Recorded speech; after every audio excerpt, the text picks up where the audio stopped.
Like when we strap in those things, like you don't know if you're going to come out the other side. Like you hold your family a little bit extra close. I hug my girlfriend a little bit extra tighter because it's like, yeah, you know what?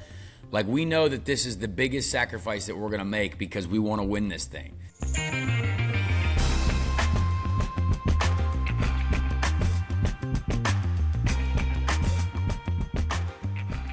Hey, welcome to the Money Lap Podcast. I'm Parker Kligerman, joined as always by Landon Cassill, and today's show is going to be a quick one. We have a guest coming on, Landon, who I don't think we should say who it is, even though they'll see it in the title, but we know that they don't know that we know who it is.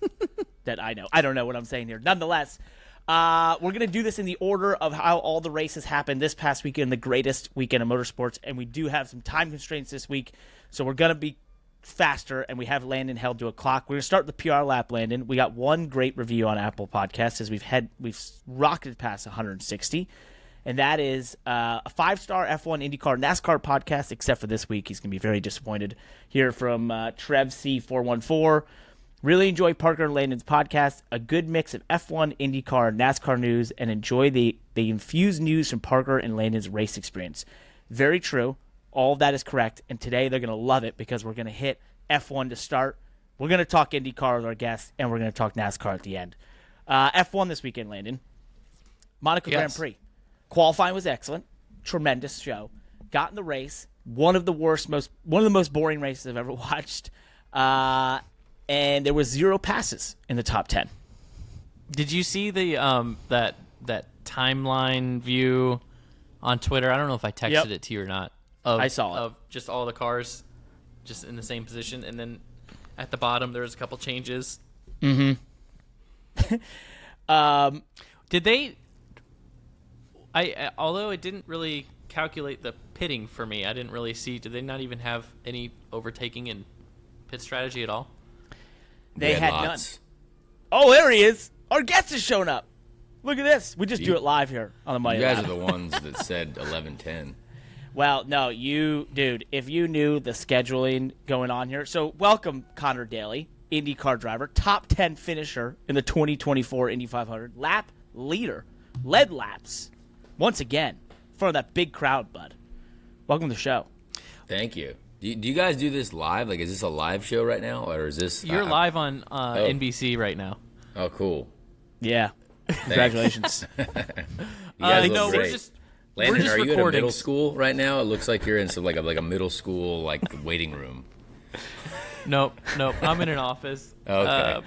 We are call that live. Castle's couch, by the way. We are live in a sense that yes, we are recording. We're recording live. Love it. How many consecutive years have you led laps at the Indy 500, Connor? I actually don't. I think I led last year too. I don't actually know, but it's got to be 4 of the last 5, maybe, or 21. 21, I have 2, this 3, theory. 4. I need to yeah. go back and look at this. Something like that. I believe that you own that lap 90 to lap 120 time range of the Indy 500 in the last 5 years. I don't know if there's anybody that's led more laps in that part of the race. Well, you know what? Yeah, if I, I'm the captain of leading laps that don't matter. So that's definitely my my lifestyle. I did find out a fun fact though. This is kind of a fun fact. Doug Bowles recently told me this. I guess I am 86th all time in lap leaders at the Indianapolis Motor Speedway now, which is kind of wild. That's pretty cool. That's kind of a weird Top fun 100. fact. Top 100. And I mean, Top 100 day. And there's got to be, it's 108 Over years. 800 drivers in the I was going to say almost 1,000. Wow, Yeah. so you're the top 10%. Look at that. I love it. Yeah, it feels great, I guess. Me and Joseph Newgarden have led the exact same amount of laps. We're both at 69 right now, so it's really nice. Nice. Yeah. Oh, Yeah. That's incredible. He's Nice. got 2 more Nice. rings than me, so You know, clearly he's doing it right. We And need to just shift some of our focus to winning the race and not Yeah. just leading laps in the race. I promise your- I am actually trying. I really Oh, really? Yeah. So like every week I get told by my family, hey, why don't you just try a little harder, push the gas down harder? Yeah. Have you thought about that?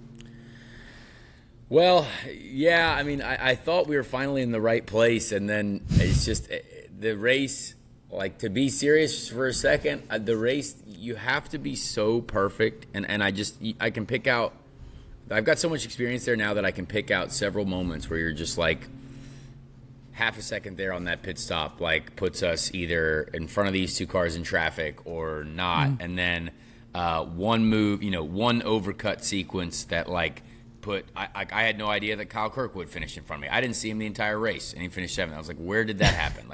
I don't, all these things that happen that you just, everything has to be perfect. And I saw the same for Scott McLaughlin. Like, Scott McLaughlin was leading, a lot of the race with me as well, but just got shuffled out of the fight right at the end, like, kind of with me, because we came out side by side in pit lane, and we both did not, like, Joseph had the best pit stop, and he cycled forward. So it's like, it's one of those things that just everything has to be perfect.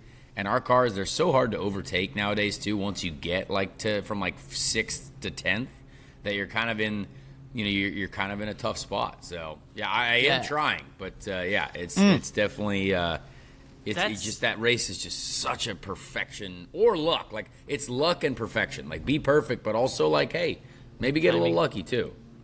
Yeah, I'm so glad that you mentioned that. That is so true about that race. It's so, and that's what makes it so beautiful, because it is so strategic, right? Yeah. And we don't, like, that's what I love about it. And the highlights of the last lap pass for the win is amazing, but that battle from 5th to 12th is such a gridlock, and is so strategic to get from 11th to 5th, right? Like, it's, you can't just muscle your way through the field. So, like, Pato did not have a good car. Like, Pato, I followed Pato for a whole stint, and, like, was with him, and, like, the guy was struggling off of 2, like, just like, but it's, you got to be there, you got to stay in the fight, and then they cycled forward, and he made the right move when he needed to, and then you're there with the shot to win. Like, because the car, like, if you're out front, like, if you're the first 3 cars in line, like, any of those cars, they're McLarens, they're Penske cars, they've got enough raw speed to be up there. But, like, man, when he was in traffic, like, it was definitely one of those moves where, like, I think I tried to pass him at least twice, because he had these massive moments out of 2 and 4. But then, you cycle forward, a stint goes by, the track grips up a little bit better, and you're in an entirely different world. It's crazy. I want to ask you about that, because those saves he had, could you see some of those wild? I mean, that car looked ridiculously loose, and I know that's not like there's the loose is fast, man. I know that doesn't always equate, right? But I think there was a little bit of the track came to him because you guys were racing so late. The track got really grippy on the last stint. Yeah, really grippy. It was that insane. Makes sense. Yeah. And I was curious, like, so when they were making those heroic slingshot passes at the end, some of that was just the track came to them a bit, like, grip wise. Well, the first 2 cars can pass anyone easily, right? So, like, the first 2 cars, that's super simple. It's basically just a game of chess on when you want to make that move. I would say the launch vector that you get, like how much of a run you get around that person into one. Like, Pato, he needed 500 more feet, right? Maybe like 3 car lengths, and Joseph doesn't make that move as easily, right? And that's kind of the wild thing. Like when I took the lead on Stingray early on, like, we shot by him at such a high rate of speed that he did not get another run until about a lap and a half, until we came around again. So, I mean, it was also Stingray, but like, if you had a launch vector that was like slingshotted you by enough, you could have kind of kept that lead. So I don't fault him for going for it. But yeah, like, if you were third car, I love that curb. Yeah, like, if you saw Rossi's last lap onboard, like, Rossi, he got passed by Dixon coming to the line, but they just put the onboard clip out today because Pato got slowed up, and then Rossi's coming with a head of steam. He's like, I'm gonna get second, but he gets the huge wash into push, like just massive understeer into oversteer, because we just lose all the aero, and, like, you can't, like, if you're third car in line, it's so bad, and you got to be, like, really, really on the perfect line on the curb, or else that happens. And, like, you would have thought, oh, Rossi just gave up third. It's like, no, he was trying to get second, and that's what happens. Like, it's very difficult unless you time it perfectly and happen to get the front tires to grip. I saw that onboard, by the way. I just watched it before we're doing this, and the aero wash is wild. I also want to bring launch vector as a term to NASCAR when I get to Daytona and Talladega from now on. Instead of draft or run, I'm just being, well, my launch vector is apparently higher than everyone else. But the the one thing I want to go down with that is that it looked like, and I want to talk more about some of your race in those last 50 laps, because that last 50 lap run was some of the most special laps in all of motorsports in the last decade. I feel like it was just intense, incredible watching you guys go at it. But when Joseph makes that move around Pato into 3, I can't believe Pato didn't just nail the wall after that, because you see the car just take off. Yeah. How tough is that? Well, I did the exact same, similar move earlier in the race with Joseph, actually. But Joseph was on a restart, and Joseph had kind of like popped high to sort of time his run out of 3. But the way our field works out sometimes is that you have to time everything so well that you have to set up your run into 3. So if you're going to try to go flat out of 3 into 4 and then through 4 to get a run out of 4, you have to set it up very early. So that actually means that sometimes cars are kind of vulnerable on the entry. And Joseph had slowed up a little bit on entry. I just stayed flat, dove down low into 3, stuck it, and he held the outside. But like I had got enough rotation around to actually make it work. And so into 4, he had to kind of give up. But Pato, I just didn't think had enough momentum to kind of make that work. And I don't know how he had enough front grip to stay there. I think because it was like Joseph stayed up there, it was fine. But yeah, if you get that washout immediately, I mean, he has some car control that is outstanding. I do believe that. Like I think he's a car control fanatic. But yeah, that was kind of surprising. But the outside of turn 3, whatever it was, if it was our harder tires and there was less marbles, something was making the outside work at a lot of different places more than I've ever seen it. And I think that's good for racing at the Speedway, if we can kind of open up those lanes a little bit more. So if you could play back that last lap and a half for Pato, what could have he done? Now, in hindsight now, again, let's just play armchair quarterback. Yeah. Because we can, and that's what we do after the race. What could have he done to win the Indy 500? What should have he done? I think Tony Kanaan said it. Tony Kanaan, big internet streamer, he was streaming last night on Twitch or something like that, and I think he said it. Someone put out a clip. The McLarens were bad out of 2. So, and I remember this as well because the big save that Pato had was in 2. And I remember the run I got in on Pato was out of 2. So he knows that, and my car also bad out of 2, but very strong in 4. So I think he had to make that move out of 4, and then clean air, you can be flat through 1, 2, and then just hope that it worked out. But I don't believe in the dirty air he would have been able to have stayed flat in 2 and got enough of a run. I think that's the reason why Tony said that, like with the way the wind was working and the way their car was working, it looked like 4 was for sure their strong corner. What would you in those last 50 lap stint? You kind of alluded to it. What would you have done different for your guys' race? You know, what would have allowed you to maybe? Do you think you could have had the speed to be a part of those top 3 or 4 cars gunning for the win in those slingshot passes? I don't think we would have. We had a broken left rear shock from like lap 51 on, so like we were kind of struggling with a bit of understeer. Good. Yeah, no, well, it wasn't great, but like we were struggling with a little bit more understeer and kind of some inconsistency into 1 with like our ride control. But like the car was still not bad. Like we trimmed out, but we when we trimmed out in the middle of the race, we were basically getting to the limiter in 6th gear. So I had to have a mega run and get it done early. So if we came out of the pits and I passed Scott McLaughlin, and I think to stay ahead of him there, I probably just should have been a little bit more aggressive on my tools to try to like just be fine out of 2. Like out of 2 was just an absolute nightmare for me.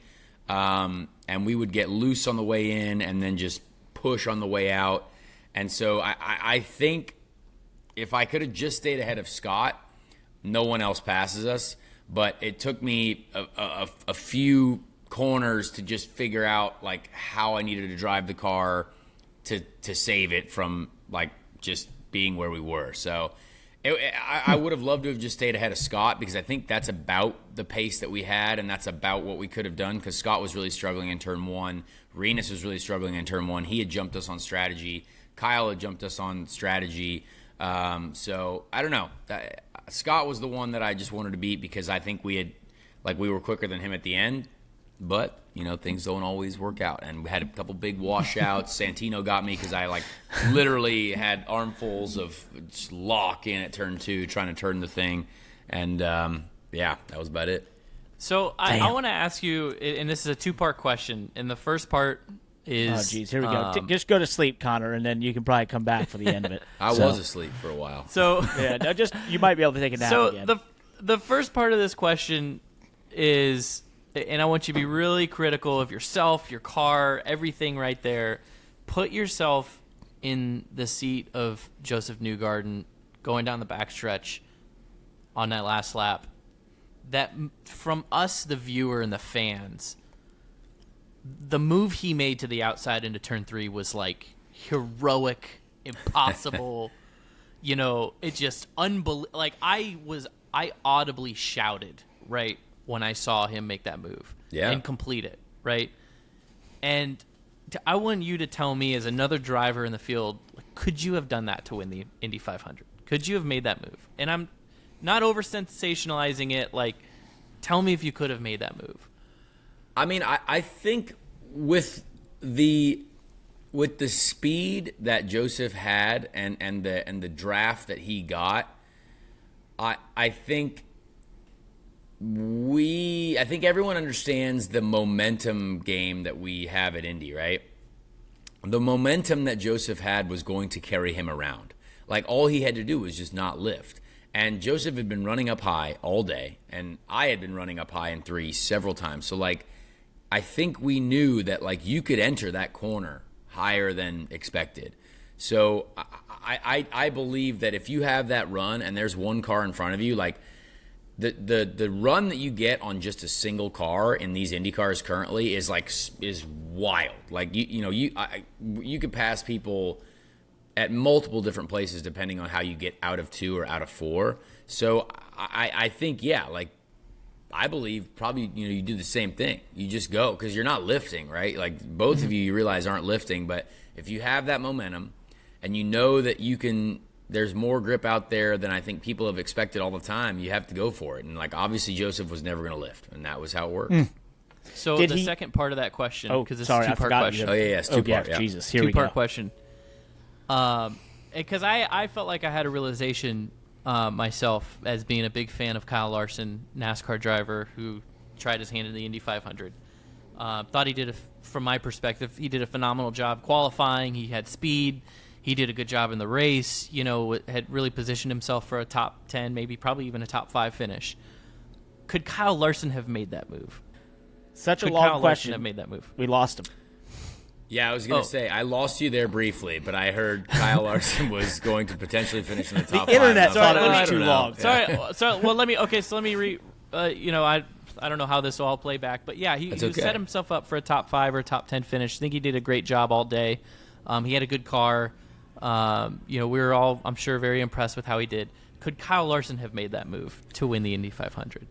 Well, the funny thing is I felt like I was in the top 5 and top 10 most of the day. I never saw Kyle once in the race, so I don't know where I was. I don't know where I got lost, but Kyle did a great job. Kyle didn't shunt it. That's the big thing. You got to remember, Kurt Busch did a great job. Ended up in the wall also, like Kurt Busch, but he's a very good driver. I think Kyle was way too hard on himself too. It's dude, this is hard. You didn't just jump in an amateur race. This is very difficult what we're doing here. And I watched Scott Dixon pit speed violate from the lead 2 years ago, right in front of me. I saw it with my own eyes. So this is hard. But I don't know. I guess I don't want to fairly answer that question because I didn't get to race with Kyle at all. So I don't know what he would have done. I think he's got incredible car control. I think he understands momentum. I think he understands from racing in the Cup Series, how air works. So I think I mean, yeah, I think anyone has to do that, but it just depends on when. I think a lot of people probably would have waited till he gets out of 4 because you could get a really good run and like get by a car before the start finish line. But that's the thing, like, I mean, I feel like I would have taken it whenever I could have taken it. On the last lap, if you're coming to the white, give me that freaking lead and I'll sort it out later. You know what I mean? I think he did a tremendous job. I think He did. He would have. I think he would have been. The only thing I'll say, and you didn't see it, but I watched him pretty closely. He didn't make any passes, maybe 1 or 2. Oh, okay. And like you've been in like doing Talladega or Daytona, and you're trying to learn, right? And you can do a really good job almost doing nothing, right? Like just run around. Use the speed of the car. Don't do anything. At Daytona. I just followed the people around me. But to that point, you can get a good. And I think he was doing exactly that. I don't know, until we talked to him, what he would have experienced when you guys were like slingshotting each other and gunning it out there and slugfest that was those last 10, 15 laps. So I think that would have been what's tough. Interesting about that, and he said this in his post-race comments. He said, I wish I would have been a little bit more aggressive with our tuning because of how things went in the race. And that's exactly what you have to do. Like, the problem with these cars right now in the dirty air is that they are so hard to drive, to get a run, because you are dependent. Like our era now, we're closer to those tiny little gray curbs than we've ever been. You have to literally be on them. And if you're on them, you crash most of the time. But like that extra 2 inches closer towards that curb is almost like what helps you get a run or not. And if your front tires get to like a little bit too much lock, they never come back. So if he said he was tight, that's going to prevent you from going anywhere the whole day. Because if you get to this amount of wheel, you can never add power and you can never get a run.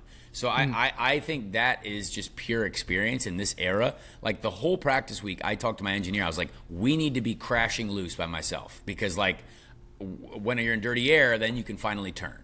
So like it's something that, it's what we did immediately in the middle of the race. I was like, get the rear wing out of this thing. Like I want this thing to turn more aggressively, and so we can at least get a run.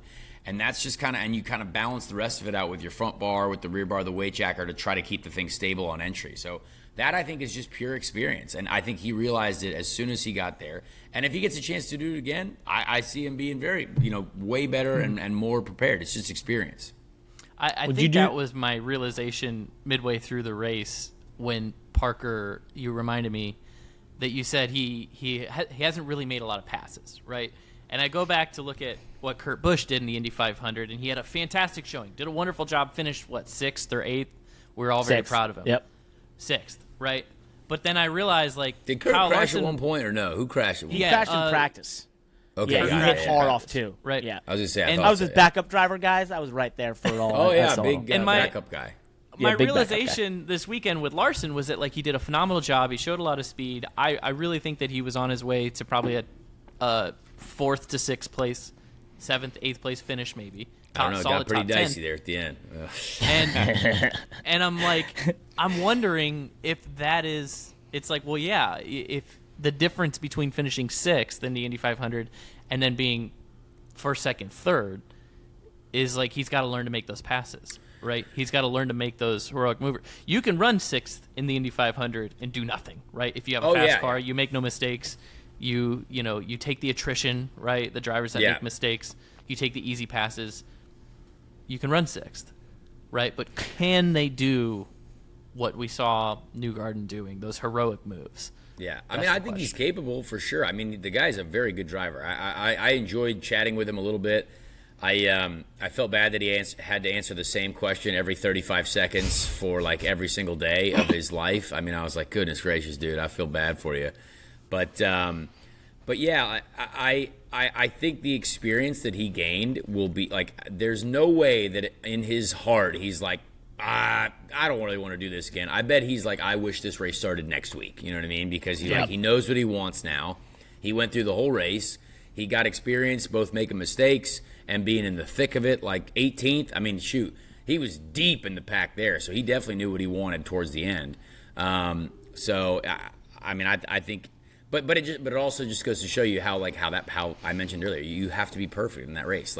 Yes, you could finish 6th, but if your team works with you and cycles you up to fourth, then you get that opportunity to potentially get that move, make that move to third, get that little then once you're in third, then you have more of a chance to get to second.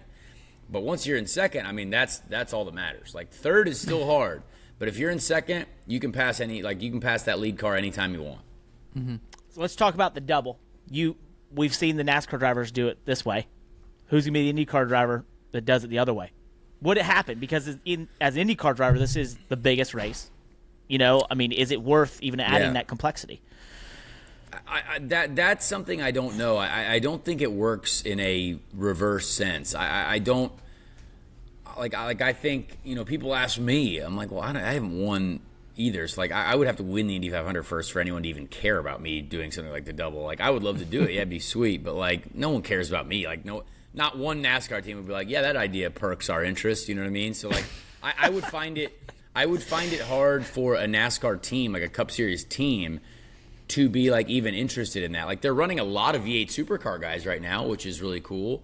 But I don't know if I see as much interest in getting any of us to do that. So I think so much of us are focused on, because our season is much shorter and this is the most important part of our season, I don't think anyone from this camp would want to be putting that in jeopardy at all. You know what I mean? Yep.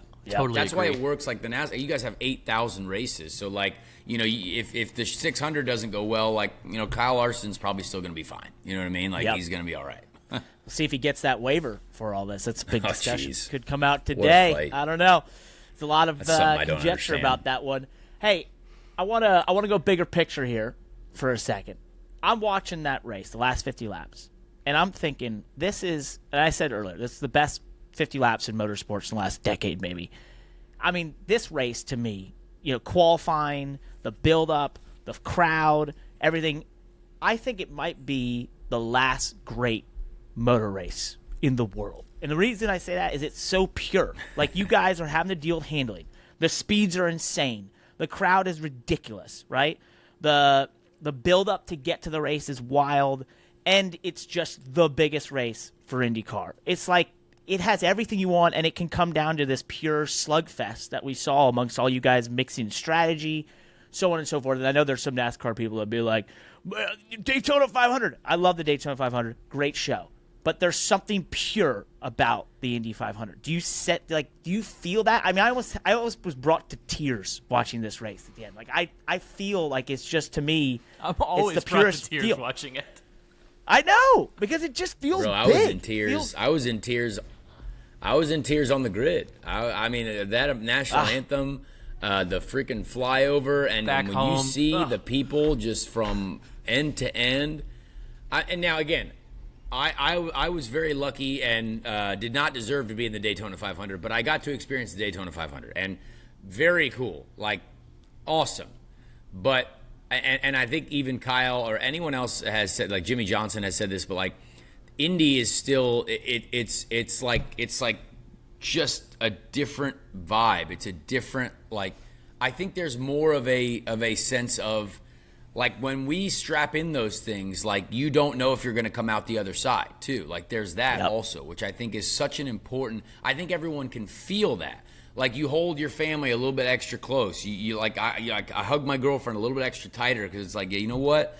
We know that this is the biggest sacrifice that we're going to make because we want to win this thing. And I think there's not much of that left in motorsport anymore because obviously everything's very safe. Even IndyCar is very safe. Even saying that is a bit aggressive.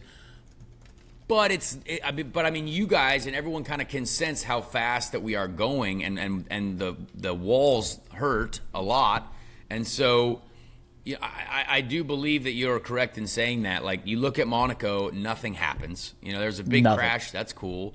You look at Daytona 500. I love watching the Daytona 500, but there's still something that's it's a bit of a chess game, shell game towards the end, and then the end is awesome, right? And it could be crazy, but someone's going to wreck someone also. Whereas the 500, that is pure racing. You're not going to wreck someone in the last corner. He is going to make that pass. And might they wreck? Yes. but like it was a beautiful pass for the lead that took both drivers' skills in controlling a vehicle to make that happen. So again, I would never want to.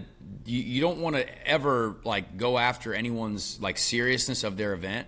But I appreciate you saying that because I truly believe that yes, the Indy 500. There's still that aura of like, holy crap, what we're doing here is nuts, and there is the largest crowd in the entire human world here to witness it, which is really cool.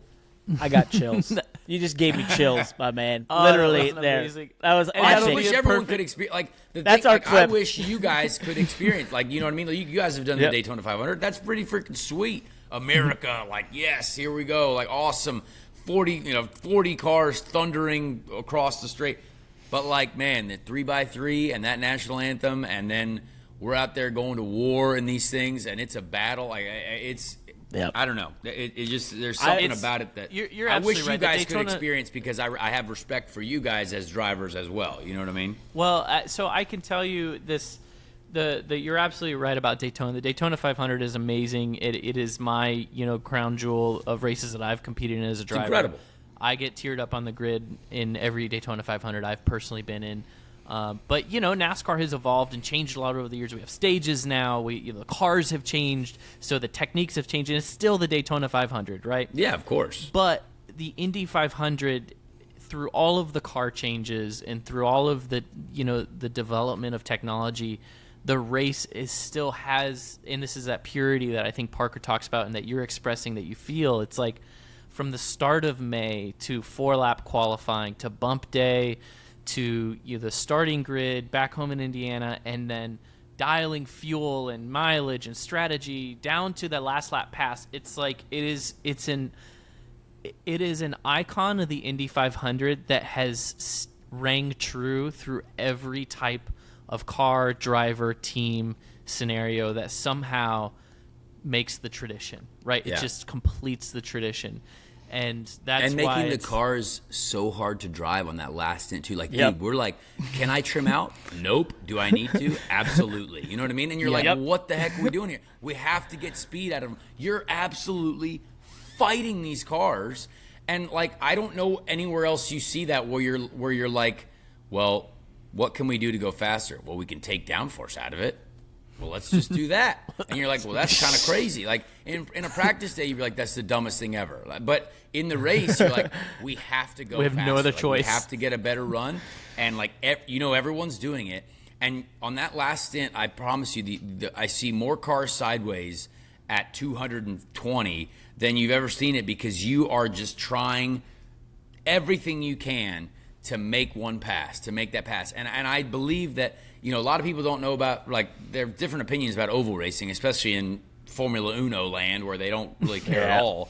But like, it's insane. Like, it's the car. You are driving a car at the limit, and this isn't just flat out racing. You're lifting at 1, you're down 2 gears. You're trying to stay flat in 2, then flat 3, 4. Like, it's not just flat all the way around, like driving in circles. Like, this is a hard game that we're playing, and I do hope that stays around for a very long time.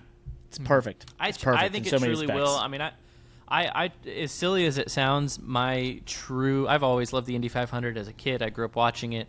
My true appreciation for the Indy 500 didn't actually develop until I raced in the fake 500 on iRacing, and honestly, he had the and same felt- risk level there. He felt Very that. similar. the same risk level, but to truly see that, like, even on iRacing, racing in a 1970s car, and this is why I'm saying the tradition ringing true is, like, no matter how many different car changes you guys have had, there's something about Indy cars that you have to have that balance between downforce, trimming the cars out, coming to the end of the race, putting it all on the line. That's what AJ Foyt, Mario Andretti did in the 70s with those cars, right? And you guys, technology has changed, but at the end of the day, that's the same thing that you guys are doing in 2023. And I have the feeling 2024, and I have a feeling that in 2044, no matter what an Indy car looks like, as long as it's an Indy car that is just this ultra high performance vehicle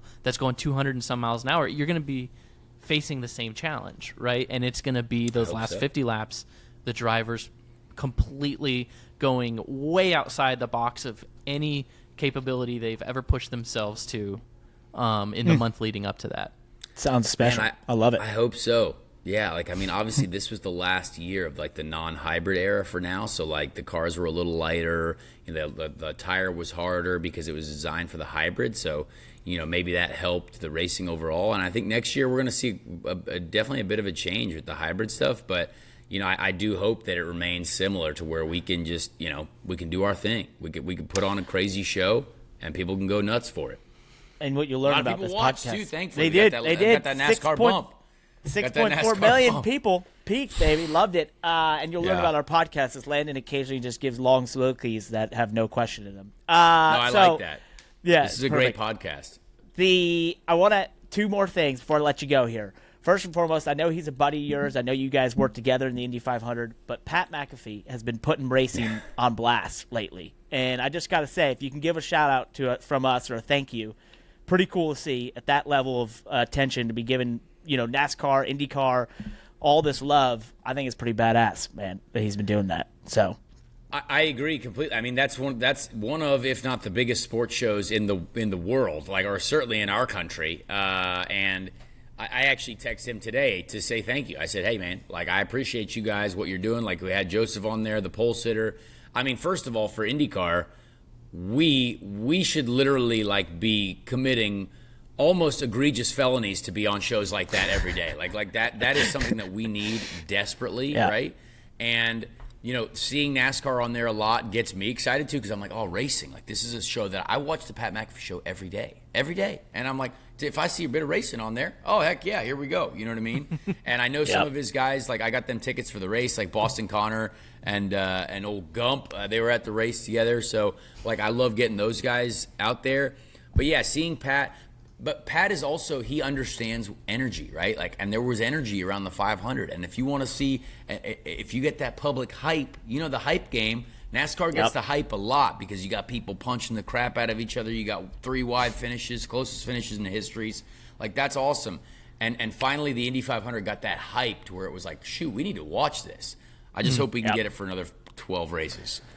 So I do. I love that, and I hope keep the momentum going, man, for IndyCar. He's got it there. You guys have the drivers, the talent, the teams. It's all there. Partners. Yeah. We got this question we asked all guests here on Money Lap, considering it's about money. How much money did you make? But like, what part? Because like I myself thankfully got paid a salary, but then so we were messing with you a little bit money, because the prize money, they put it out there, and you had yours was 159,000. 159,000. Yeah. Everyone else was like $500,000. Yeah, so let me tell you how that works. So there's a fun little system called the Leader Circle. So the full-time cars get, I believe, $450,000 that just goes directly to the team, but they add up the numbers and make it look very nice. Someone tweeted me that the 33rd place finisher made like $500,000 more than me. Well, that's not really true. But the one-off entrants get $100,000 to make the race. However, that money goes directly to the team. So I get 40% of $59,000. So hey, good day, solid day. I can buy some Pokemon cards. Yeah, I can buy some Pokemon cards and pay some bills, maybe 20 grand. We'll take it. And honestly, that's, I think, only because I was the hard charger and I led certain laps. So I think that's the only reason why. Otherwise, like, if you look at Elio's prize money is $102,000. So he gets maybe 40% of $2,000. So I don't know where that big was. Day. But big day. All that for that. Man. Yeah, well, you actually answered that far more honestly than I ever suspected anyone would. So I really appreciate it. I love getting into the weeds. Yeah, I'll get into the weeds on the numbers for sure. Because I can't wait till we get to ask me, like, oh, what car do you drive at home? I'm like, well, nothing special. Like, because I don't know what you guys expect we're making out here in the streets, but it's not what you expect it to be. I can't wait to ask Denny Hamlin that same question. Oh, boy. It's going to be tremendous. Yeah. He's going to say, I made enough money to buy another boat. And a cup team. My man, it's been epic having you here. Congratulations on another great run. Will we Thank you. what's the next race on the horizon? Any plans yet? Well, nothing on the IndyCar horizon. Sadly, I will be back to my nice chair here to be a pundit of an IndyCar podcaster for the. Oh, please listen to the Speed Street podcast if you haven't listened to it. It's on all the platforms. Please check it out. It's on the YouTube channel, Conor Daly 22. Self plug there. But I do believe my next race will actually be in the NASCAR space. I do believe I will be doing a couple truck races probably later in the summer or in the middle of the summer. So working on finalizing that deal. But yeah, part of this Polka Dot sponsorship, there will be at least 2 truck races, probably 3 truck races that are on my schedule. So awesome. Love it, bud. Thanks for coming on. Appreciate you it. On the track or at the track. Good luck. Near it. Good luck. Thank you. Somewhere there. Hey, I've got big news. So for the last couple of weeks, we've been running this promotion with our friends at Pristine Auction, centered around the greatest day in motorsports. Well, that day has come and gone, and therefore we have chosen the winners of our greatest day in motorsports giveaway with Pristine Auction. So what were the 4 things that we were giving away? We gave away a signed Jeff Gordon helmet, a signed picture by Charles Leclerc racing at Monaco. Guess what? He won the Monaco Grand Prix this past weekend. Damn, we're good like that. A signed poster by Johnny Rutherford and a ticket signed by Dale Earnhardt. I'm wearing the Earnhardt tee here, just so fittingly. With that, we wanted to gather all the information around this giveaway, obviously talk and reach out to our winners, and therefore we're going to announce everyone next week with our friends at Pristine Auction. So if you want, though, to go and buy some other memorabilia on Pristine Auction, go to pristineauction.com, and when you do your first purchase, you get your first win, use code MONEYLAP for $10 off. Once again, that's Pristine Auction, Pristine, auction, AUCTION.com. Go check them out. This was a really fun thing to do. I saw some of the numbers. We had a huge outreach of people that got in on this giveaway, but only 4 of you won, and I can't wait to see who it is and how much you guys love those awesome memorabilia from Pristine Auction. So go to pristineauction.com, use code MONEYLAP for $10 off on your first win, and we'll be announcing those winners next week. Let's see who got it. Wow, Parker, what a great ad read and great transition. If you like great transitions, here's another one. Are you a racing enthusiast looking for high-quality diecast and apparel? Look no further than SpoilerDiecast.com, one of the fastest-growing companies in the industry. And if this sounds like a pre-recorded ad read, it's because it is. What sets us apart? Let me tell you, at SpoilerDiecast.com, Parker, we pride ourselves on exceptional service. All orders ship either same or next day, ensuring you get your hands on your favorite products in no time. And the best part, they have free shipping on orders over $20. That's right, you have a smooth and affordable shopping experience with us. I think we're going to go back to live ad reads after this, Parker. Anyways, wow. They have over 1,100 unique products currently in stock. SpoilerDiecast.com boasts one of the largest inventories in the industry. They are NASCAR focused, but they've got everything. So IndyCar, F1, dirt, sprint cars, pretty much anything you need. We're passionate racing fans, so they're constantly growing their inventory. And their brick and mortar location, if you're in the Fort Wayne area, check them out. But SpoilerDiecast.com. I think we tricked them. It sounded live. They'll never know. Wait, are we still live? Are we still recording? Or are we still live? What are we doing? Where are we? Well, we should probably. Are we on the back show? to the show. Back to the show. Back to the show. Okay, back to the show. For real, back to the show. Connor's awesome. That was fun. I enjoyed it. He did cut into us though, Landon, when we were talking F1. So should we go back to it? Yeah, we can do that. All right. So we mentioned very little passing at Monaco. There was actually 0 passes. That's what we were talking about when Connor interrupted us, so rudely. But 0 passes in the top 10. You could only have a handful of passes on, that you counted in the whole field. And obviously this started a lot of people discussing this race and how the qualifying is worth everything and that's it. And, I mean, when I look at this situation, and I think it's pretty common thought process and methodology right now, the cars are too damn big for the racetrack. Like, they can't fit side by side. They're racing literal SUV-sized F1 cars around there. And if you just go watch any film of the old cars or the historics that ran the days leading up to the Monaco Grand Prix, or when you see those size comparisons, it's not a hard equation to figure out that even this race wasn't great then, and it was a lot of times a procession. They at least could get side by side. Right now, These cars are so big, they can't get side by side. I don't know, like, what else can you do? Well, not to answer my own question. Helmut Marko. Go ahead. Dr. Helmut Marko, remember our buddy that never shuts up. He said basically the simplest thing to do would be to change the circuit, and there are already plans and ideas for that. What? Monaco has been the same forever, and you're going to change the circuit because the cars have gotten so damn big? Everything we just talked about, Indy being awesome with Connor, changing that track ruins the idea of what makes Monaco awesome. But that's just me. Give me your thoughts. I would. I don't want to change the circuit. I'd love to change the car. But yeah, the cars are too big. That's it. Way too big. It's hurting the sport right now. I think it's hurting the event because you hear more and more. Maybe we're just in an echo chamber. You hear more and more about how Monaco is just a spectacle and it's a qualifying show and it's a boring race.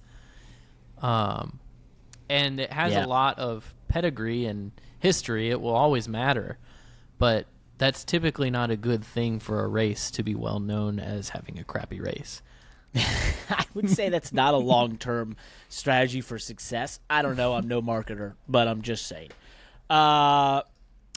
This was a funny fact that was given to us. There was more passes in the Las Vegas GP last year than the last 5 Monaco races combined.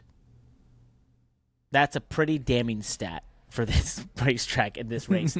Unfortunately, just like I go to a thing called Stretch Lab, the person stretching me, stretchologist, I don't know what they're called, told me today that she has a friend who's got a cousin who's 18 years old and shows up over the weekend and was like, oh, have you watched the Monaco Grand Prix? And her thing was, I don't really watch the races, but I love all the drivers. And she had watched it, though. And I was like, yep, that makes sense. That's to that point, 1.97 million people watched the Monaco GP this weekend, so it was up once again. Yeah, wow, the ratings are holding strong. Holding strong. I mean, Miami was kind of a good reset. Ginormous for them. Yeah. Well, Monaco GP is a good time. It's mid-morning, so it's not hard on a Memorial Day weekend, and it's this whole enthusiasm about the greatest day in motorsports. So I think it gets a little bit of help from all of that. So that was interesting. Also, some people on Twitter showing off Dr. Obbs here, who's a great follow if you're into the technical side, was able to look at the diffusers of the Ferrari versus the Red Bull, get some photos underneath and kind of show how they compare and what they're doing differently. So that's kind of interesting if you're looking for that. Dr. Obbs, Dr_OBBS on Twitter. Go check it out if you want to check out some tech stuff. We're not going to describe it here because it's kind of useless describing it to you without photos. So go check them out. Playing a game of charades with diffuser investigation. Let's do it. Right. Let's talk NASCAR. The last race that was run on the greatest day in motorsports was the Coca-Cola 373.5 mile race. Is also known as the Coca-Cola 600. Yeah, it was a race. Christopher Bell won. Happened. Yeah, Christopher won. There was a tracker going on the entire time for Kyle Larson to make it from the Indy 500, which he did. He got there. They were just a bit past stage 2, right? And Justin Allgaier had gotten his car to 13th, which he did a tremendous job. And the rain hit. Mm-hmm. They weren't able to restart. Larson never got in the car. Damn. And in choosing to not get in the car and not be at this Coca-Cola 600, as he and Hendrick Motorsports had alluded to, that it was the priority for a long period of time, we are actually recording this portion of this pod now at 5:14 p.m. on Wednesday, May 29th, thinking we would hear about the waiver news for Larson. Have yet to hear it, and there has been some conjecture, and there is a lot of discussion out there as to if he should get a waiver or not when he chose, and Hendrick chose, simply not to show up on time for the Coca-Cola 600 and chose to do the Indy 500. Personally, I think he should have a waiver. You want superstars in NASCAR? This guy is doing the things that allow you to become a global superstar, to show the world you can do all sorts of things, and he represented NASCAR in such an amazing fashion. and all of motorsports in America to run the Indy 500. I think it's a little bit of sour grapes to not give him that waiver. But I do, on the other hand, understand NASCAR's position, which is you didn't show up for the race. You just didn't show up. The rules are clear. Yeah. What would you do? I don't know what I would do at NASCAR if I were NASCAR. I don't know what I would do. I don't. It's not. I want it to be simple. And I want to say that it is a no-brainer that he should get a waiver. But I can see an argument for NASCAR supremacy to say, sorry, bro, we don't need distracted drivers. What a weird little statement, because I don't mean distracted drivers like texting and driving. It just rolled right off the tongue. I didn't have this written out or planned. But I think that, I don't know if their decision is not to give him a waiver, if it's coming from a place of, high level NASCAR supremacy of like, no, we are the crown jewel, not the Indy 500. And so we'd love for you to race in those races, but you need to do it on your own time. And I think that is the argument, right? And that is a tough argument that would be a tough argument for the public to support. Yep. Right now. But that is the type of mentality that is a, supreme world leader of motorsports mentality, right? That NASCAR may or may not need to uphold, right? No, we're the premier motorsport, and you signed up for us. You're racing for a championship in our league, and if you want the privilege of race in for a championship in our league, you need to attempt every single race, right? Yep. Unless medically you're unable to be there. Yeah, for some reason. We deem otherwise. And we're not going to, while we do support, and again, this is Landon speaking on behalf of this idea, right? While we do support and get excited for you to race in other series and promote us and yourself on a global scale, it's not going to come at the expense of our playoffs and our season and our competitors, right? So I can see that argument. I don't know if that is the argument that I personally agree with and want to pursue, because I'm with you.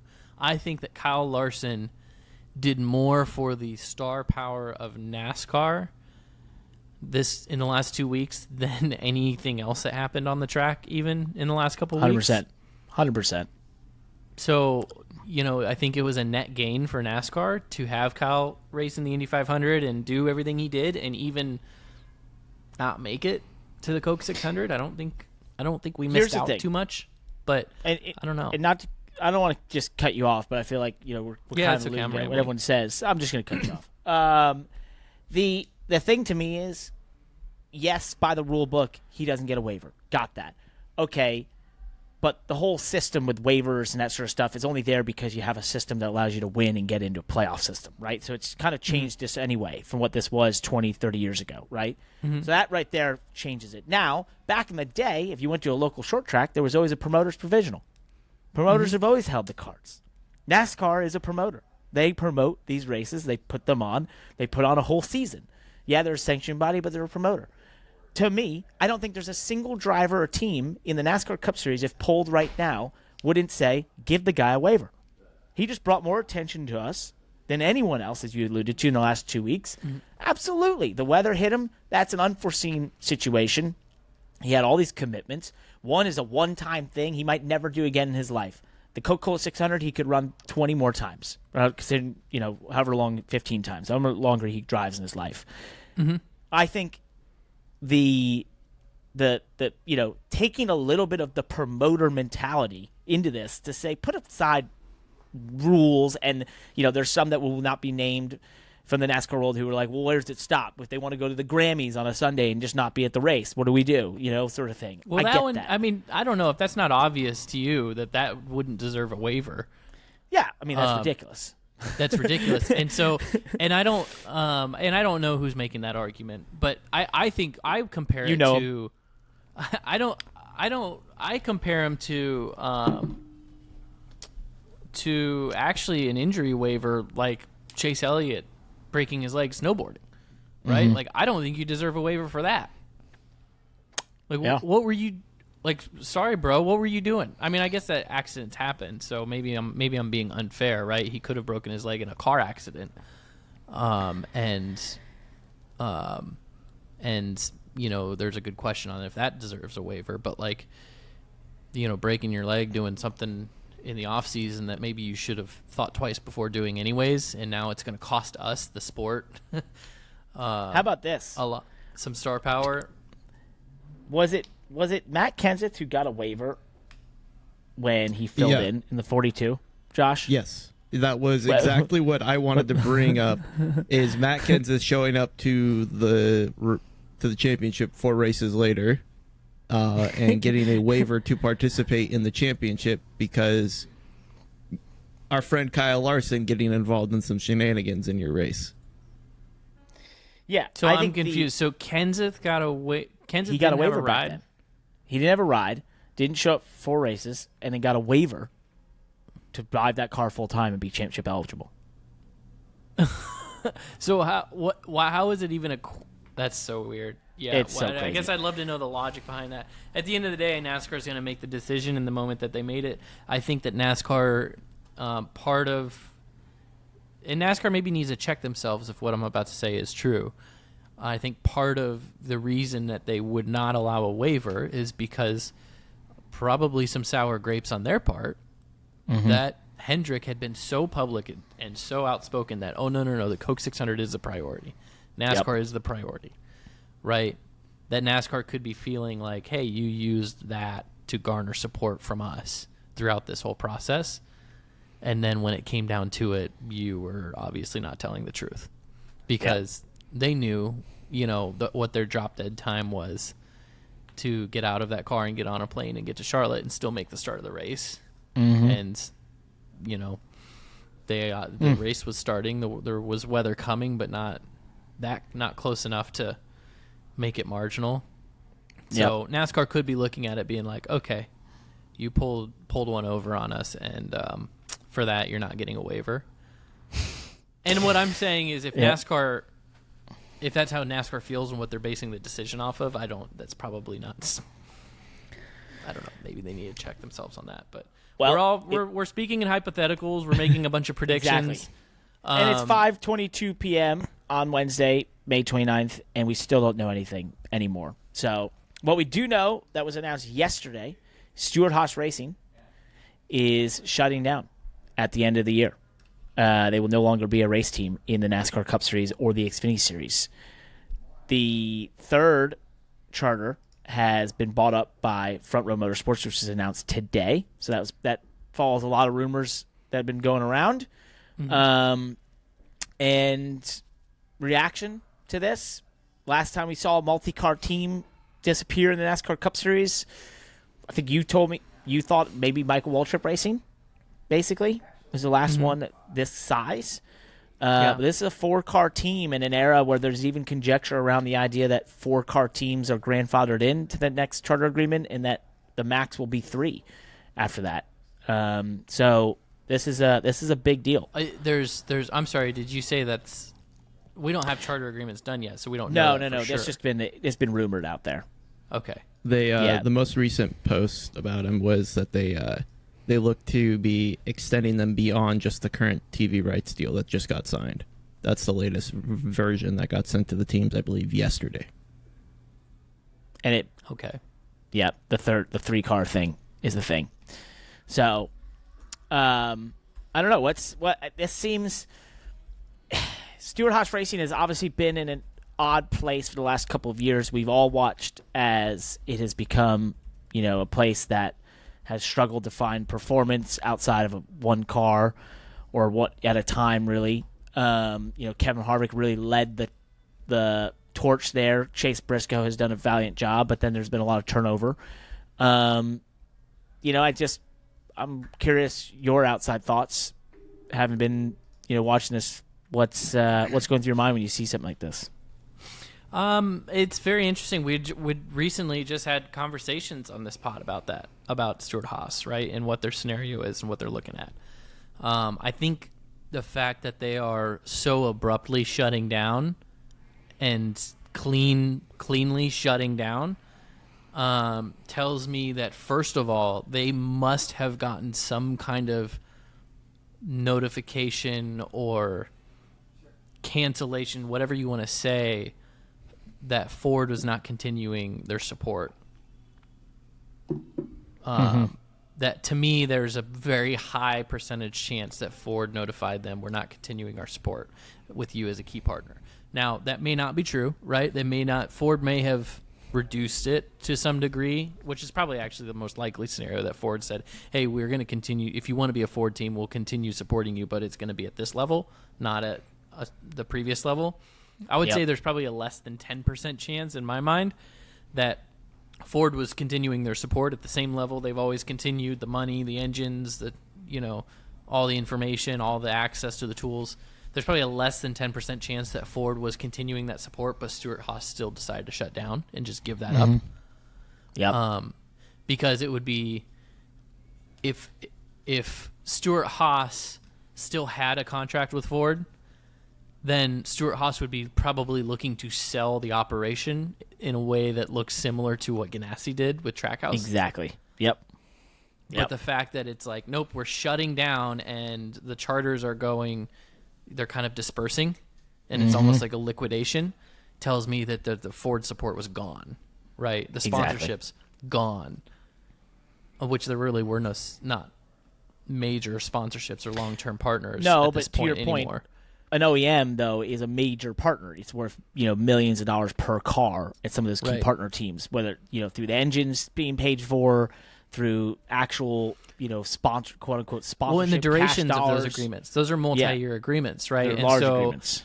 And so, in the case of Trackhouse buying Ganassi, a huge part of why Trackhouse was such a successful purchase for Justin, and that team was so competitive right off the bat, is because it came with a Chevy key partnership. Exactly. He inherited it. Well, I wouldn't say he inherited it. He didn't inherit it. He bought it. Well, yeah, because you can't, and it's literally one of those things you can't usually buy. Like you can't buy something like that, right? No. Justin Marks, if not to go down a rabbit hole here, because I know we need to continue and somehow finish this podcast today, but Justin Marks couldn't have started a race team and spent enough money in the world to have the relationship with Chevy that he does now, compared to had he, did what he did in buying Ganassi, coming with all of the engineers, all the trust already built in, right? It was like the name on the building changed, and the trust was already there for Chevy to continue their key partnership. So I'm going to assume that there's probably a 90% chance that Ford either completely cut off support to Stewart-Haas or reduced it below a key partner level to where it was no longer any kind of real asset value to Stewart-Haas as an organization for them to be able to find a buyer for the whole organization. Yep. And now, so they're shutting down operations, sort of dispersing the charters out, and that's a bummer. I mean, that's I think that maybe it's not maybe all a bummer. I think the part of it that's positive is that they will probably get more money for these charters than a team in their position has ever gotten in history. Yep. When a team shuts down, right? That was one of the goals of the charters. That this team had more equity in their organization than ever. So that's a step in the right direction. Well, to your point, just real quick, just to Brad Keselowski, when asked on Twitter if he would go and be buying one of these, he said I was about $30 million short, and Kelly Earnhardt said she was too. So if you do that math, that's $120 million for 4 charters. That's a number. That's a number in NASCAR that, if you're listening to this, just know absolutely never existed before. I wouldn't say that. What? I wouldn't say that. Oh, actually, you're right. When the Gillette Evernham Ray stuff. Evernham made a big payday on selling his organization. Was that $60 million? at the time or something like that? No, I think it was more It was than more? that. I think it was, Was it in more? that 100-some million. All right, I misspoke. Maybe I'm not. sorry. I don't know the numbers, but I know it was big. And so, so we've made a step in the right direction. However, I will say, and this will take time. Maybe it'll be the rest of our lifetime, or maybe it'll be in the next decade. I have no idea. The full fruition of, I think, what the owners are truly trying to seek here is that that Stewart-Haas Racing doesn't necessarily shut down and part out their assets, but the organization can sell as a complete unit. That it's the franchise that's selling, right? And it's the buildings and the team and the sponsorships and the partnerships, that it's all so cohesive that in itself is a powerful sports entity that is worth more than just the asset value of those individual charters, right? That's truly what these team owners are trying to accomplish, trying to build, so that, that's the type of thing that makes this thing worth $500 million, right? Or $1 billion. That I think that the team owners deserve. They want it to be the only access point. Yeah, my buddy who's in finance in New York City texted me when this came out, and he goes, he was wondering the numbers, like what it all went for and such. And then when I told him, and he was like, man, that makes no sense. He's like, there's this bottom-rate NBA team that sold for $3 billion. He's like, they just want access. Isn't it? He's like, this makes no sense. And I was like, yeah, it's because there's too much access. Like, you don't have to buy that to get access, And to your point, and even I think when you look at these other institutions that are sports franchises in America, they are passed from generation to generation because they're ginormous assets that, as long as they keep ticking along, they are a great thing to have. And race teams have not hit that, and that's what they want to get to where they are, and they just haven't gotten there. So we'll see where else all goes. Rumored that one of the other charters is going to Trackhouse. And one other to 2311 potentially. So that leaves the fourth one up for grabs. Not really knowing where it's going. Legacy has been rumored. Obviously RFK, but Brad said on Twitter he's 30 million short. So we'll see where it goes. I don't know. Let's move on. Just to top it off with the best racing in America in Memorial Day weekend, the Xfinity Series. I raced in it. Not a real exciting time. Really tough weekend. We ran a totally different front-end setup, which is always a fun time at Charlotte. It was very positive. And, we're all trying to basically, get, I guess, get better and try to make improvements at places like that. Made it a really tough to drive car. Was running up on the wall. I was doing this deal where I was entering super loose and then dragging the right rear on the wall and then getting it to correct the car, and I was making a ton of speed, and I did that for 70 some odd laps, and on the last time through 3 and 4, it caught me out. I spun out, hit the wall, and I felt like a dummy. So that was unfortunate, but we did learn some stuff, which is crazy to say when you spin out and all that stuff. Like, what the hell did you learn? It's like, no, we learned something in the front end stuff that we felt was positive, and so I think we'll actually have some positive things come out of it. But it was a bummer weekend for us. I love racing that racetrack in the hot, slick day like that, man. It's like, that place is so damn rough, it's insane. And that racetrack hurts. That race can be tough. Oh, yeah, 3 and 4, I swear, is at like micro concussion level when you're going through Did there. You run it's the top ridiculous. at all? Oh, yeah, that's where I spun out. Yeah, at the top. Oh, okay. Run the wall. Yeah, nope. I was backing it in because it was super loose in, but I could get it to where I would literally drag the right rear on the wall. Like, I could hear it, and then it would correct me back around, and it would be like back to the throttle. Like, hey, top 3 lap time. I'm like, oh, this is working. So I did it one other time, like aggressively into 3, trying to get around the 00. I was catching him so fast, and I got in there, and I was like, oh, it didn't catch the rear, and it's like, oh, no. And I'm like, I got it. No, I don't. Oh, no. And it's gone. I felt like a dummy. I haven't done that in 10 years. So. I feel like the key for running the top for me at Charlotte has been that initial brake spike, to use a ton of initial brake. Yep. Really get it slowed down quickly, and then back to the gas really, really early. So you got to make sure you don't float it in. And I think that floating in is where I've actually done exactly what you're talking about, but I did it in 1 and 2 in a cup car, where I just got lazy in floating it in. And then when you start floating it in too much, you tend to get away from the wall on entry, but being close to the wall on entry is what helps you kind of stay attached to the wall. So when you float it in and then you cheat your line down, you just lose side force. You're going too fast. You slide the tires, and I backed it in when I drove for front row, doing the same thing.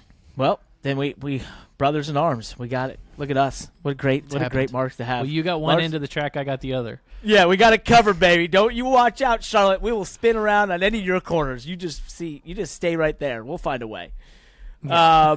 But anyway, we're heading to Portland next and Sonoma, so excited for that. We'll be on the West Coast the next 2 weeks. So the next time we do this pod, I'll be coming to you from the West Coast. But on the road, the other thing that popped out from the Xfinity Series, Austin Hill penalized $25,000 and 25 points for his basically code of conduct with Cole Custer down the backstretch after they ran into each other in 1 and 2. Basically pile drove him down the straightaway. I'm going to put it out there. $25,000 in the Xfinity Series, that's a serious penalty. That's a serious financial penalty in the Xfinity Series. That is a serious penalty because that is probably more than he makes in a couple races. Oh, easy. Yeah, 100%. So that's a hard That's one. a 4-race penalty, financially, depending on where you finish. Or so. Yeah. So that's a big one. And what happened there, I can never keep up, and I honestly don't pay attention to what they gave, what warrants a penalty, what doesn't warrant a penalty. I never really keep up with what the trackers are on penalties and sort of how they line up, because I think I'm often now feeling, and I don't know if you feel this way at all, that penalties are just a case-by-case basis. Mm-hmm. Like, there's so many factors that go into them.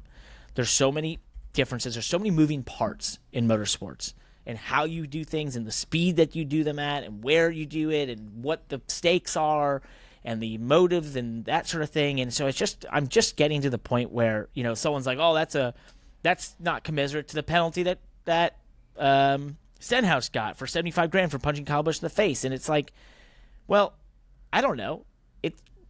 There's so many factors that go into these things at this point that I don't think there is a one template fits all situation when it comes down to code of conduct type penalties. What do you think? I agree. I think 25,000 is definitely steep, but I think what he did was pretty egregious. And I also think that code of conduct penalties in the feeder series are important. Yeah. And I think if you're NASCAR, you are probably better off over penalizing those than you are under penalizing them. Yep. And that goes down to Xfinity, Truck Series, ARCA, Weekly Series. I think that or regional. I think that the code of conduct stuff should be taken pretty seriously. So, what Austin did was pretty much, was not appropriate. So I support the penalty. It's aggressive. You don't ever want to see anyone pile driving someone down into a wall. So no. It's just purposely wrecking. Especially, that sort of thing. And here's the other thing too. The car's winded. I can pile onto it, but just adding little details. Doing something like that after an impact already happened is a very hard no, and that might play a specific role in why NASCAR's penalty was so serious here, and that may not be something that they come out and say publicly, but I'd be willing to bet that it might have happened behind closed doors with Austin. Is that not just what he did, but the fact that he did it after an impact, because the drivers are way more vulnerable after an impact. The cars are deformed. Yep. Right. So there's safety ramifications.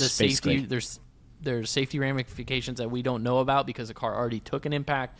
The safety devices have already worked in their manner, and those safety devices don't typically work as well the second time. If anybody that hasn't seen, safety data and slow motion data, it's a lot of times it's that second impact or that second repercussion on an impact that injures a driver. And so, when you have a wreck, you sort of stretch your belts, that things break, and then to have somebody else cause intentional, again is not is not good. So, well, just like the Coca-Cola 373.5, this podcast does have an end in sight. Just so you know. Have we missed anything from the greatest day in motorsports? I feel like we've covered a lot of it, if not all of it. I know this thing needs to end because with the interview and everything, this is a pretty long podcast now. So, if anyone makes it this far, it's worth acknowledging, the whole race being shortened. Yes. We don't have to dwell on it. I know there's a lot of angry people, and rightfully so, race fans that stuck it out. I don't fully know the rhyme or reason behind it all the time. I can tell you that in my life, I've been at the racetrack tens of times, dozens of times, maybe that's a better way to say it, dozens of times, where it's like, the sun is shining, the track is dry, why are we delayed, why did it not happen, why aren't we racing today? I can tell you that I don't really envy NASCAR or Fox's position in those scenarios. So yeah, I haven't kept up with it much. I don't know what the reasoning, obviously the dew point and that sort of thing was given as the reasoning that night. I was in Charlotte. It was incredibly humid, so I sometimes see that. I mean, also restarting a race that still has to go another 300 miles or so, or just under, 300 miles at 12 or 1 in the morning, potentially is not in everyone's best interest across the board. I can see that. Now, it is a holiday weekend, right? So this sort of thing can happen. It's fine. I see both sides. I have no idea, if it's just a dew point and it said, hey, we're never going to get this thing dry. Okay, we're not going to get this dry. Move on. Or, I think I've seen some of the conjecture like Fox made him call it and all that stuff. It's like, okay, whatever. You're never going to, you won't even know anyway. So, yeah. So chill out, move on. Chill out, I move can on. tell you, part of the reason I also don't know truly and couldn't offer in too much is because I was sleeping at the time. And so I stayed up, but I was so tired. And I stayed up, too, thinking it was going to restart. And then when I saw it, I was disappointed. So I was with everyone else in a massive stage of disappointment. But with that, one disappointing bit of news I do have. I got to race against him this weekend. He was tabbed to come on here. But we have run so long, Landon, with Connor and all the discussion of the greatest day in motorsports. That is Kyle Busch. Now, he was in our debrief meeting for the Xfinity Series debrief because he ran the 33 car, which was incredible. And I actually told the RCR brass that whatever they pay him, he's probably worth it. With that, and because of this, they've just called him back to go do more sim work. So we were going to try to extend this, allow him. That's not going to be the case. He has to go do sim. They think he's worth it. I think he is too. So anyway, he won't be able to join. There's always next week. We can try to get him on. Sorry, Kyle. Yep. Peace. Thanks for listening to the Money Lap. As always, check out themoneylap.com for the best 5 minutes in motorsports, or sometimes just the coolest stuff in motorsports, delivered directly to your inbox 3 times a week. Check us out on YouTube. We're growing fast over there. And of course, Twitter, TikTok, Instagram. We're all over the internet. We're spreading the word of how cool motorsports is. Check us out.